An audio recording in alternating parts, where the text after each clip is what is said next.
ভাই ভাই গো, ভিডিওটা টান দিও না ভাই। তোমরা তো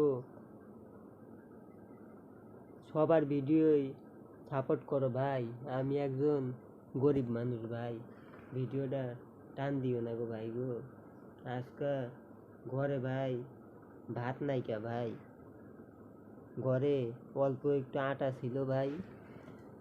বউরে বলছিলাম 2টা রুটি বানাইতে ভাই। এই যে দেখেন ভাই, কয়টা রুটি বানাইছে। আর এই যে কচু ভর্তা, আর এই ভেন্ডি ভর্তা ভাই। ভেন্ডি ভর্তা আরেক বাড়ি থেকে দিয়া গেছে ভাই। ঘরে ভাত নাই ভাই, তাই বউ পোলাপান মিললে ভাই আজকে রাত্রে রুটি খামু ভাই।